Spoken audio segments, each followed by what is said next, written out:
విద్యా వ్యవస్థలో మార్పులు తీసుకురావాలని కోరారు కోదండరాం. విద్యాశాఖపై మండలిలో జరిగిన చర్చలో కోదండరాం మాట్లాడారు. విద్యా విధానంలో మనం దేశంలో వెనుకబడ్డామని ఆందోళన వ్యక్తం చేశారు. మౌలిక వసతుల కల్పనలో 27వ స్థానంలో నిలిచామని చెప్పారు. ఉన్న వనరులను ఉపయోగించుకుంటూ ప్రాథమిక విద్యలో మార్పులు తీసుకురావాలన్నారు. ప్రాథమిక విద్య బలపడితేనే ఉన్నత విద్యలో గొప్పగా రాణించగలుగుతారన్నారు కోదండరాం.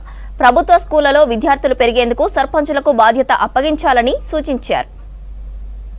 మనకు ఇవాళ ఉన్న ప్రాథమిక విద్య అనేది ఒక లోపభూయిష్టంగా ఉన్నది. పునాదే గట్టిగా లేదు కాబట్టి పైన నిలబడ్డవి ఇవి కూడా సరిగ్గా నిలబడే అవకాశం లేదు. దృష్టి చాలా ప్రాథమిక విద్య మీద పెట్టాల్సిన అవసరం ఉంది.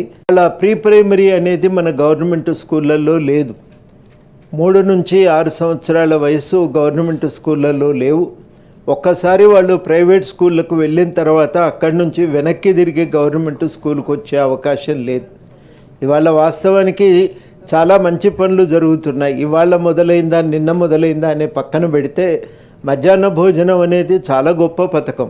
పిల్లల ఆరోగ్యం పెరిగింది. వాళ్ళ అభ్యాసన సామర్థ్యాలు పెంచడానికి అది ఒక ప్రాతిపదికగా ఏర్పడ్డది. పిల్లలు బడికి రావటానికి కూడా అది ఒక అవకాశంగా కూడా కలిగింది. ఇవాళ చాలా రెసిడెన్షియల్ స్కూళ్ళు వచ్చినాయి. కొంతమందికి మంచి విద్య దొరుకుతున్నది. ఆ విద్య ఇవాళ అందరికీ దొరకాలనేదే మన తాపత్రయం. టీచర్ల రిక్రూట్మెంట్ జరిగింది. వాళ్ళకున్న ప్రాథమిక సమస్యలు పరిష్కరించి వాళ్ళందరితోని బోధనలో పెట్టడానికి ఒక మంచి ప్రయత్నం కూడా మొదలైంది. బాగా ఒక 10 ఏళ్ల పాటు 10% నుంచి 6%, 6.5% పడిపోయిన బడ్జెట్ ఈ సంవత్సరంన్నర కాలంలో ఆ బడ్జెట్ శాతం కూడా 7.5 నుంచి 8% పెంచే ప్రయత్నం జరిగింది.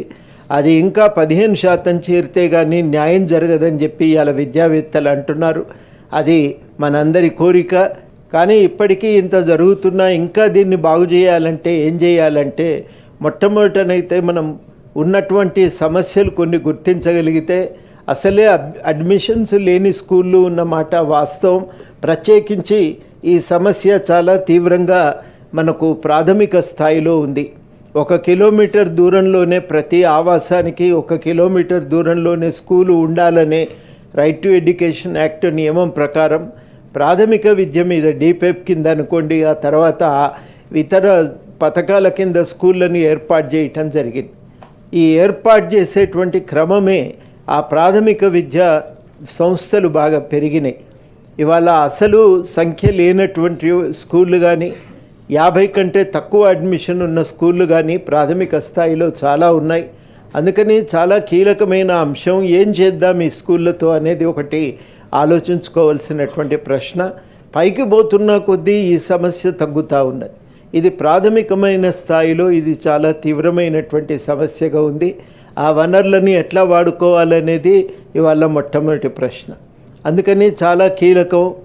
మొట్టమొదట ప్రాథమిక విద్యలోనే ప్రీ ప్రైమరీ కూడా మనం దాంట్లో జోడించి ప్రారంభించవలసిందే. 3 నుంచి 5 ఏళ్ల వరకు వాళ్లకు ప్రీ ప్రైమరీ ప్రారంభించి 5వ తరగతి నుంచి ప్రాథమిక విద్యా పాఠశాలను కొనసాగించటం ఇది ఇవాళటి తక్షణ అవసరం. ఇవాళ మొట్టమొదట చేయవలసినటువంటి పని ఉన్న వనరులని ఎట్లా జాగ్రత్తగా వాడుకుంటామనేది కూడా జాగ్రత్తగా ఆలోచించుకోవాలి. ఇది ఇవాళ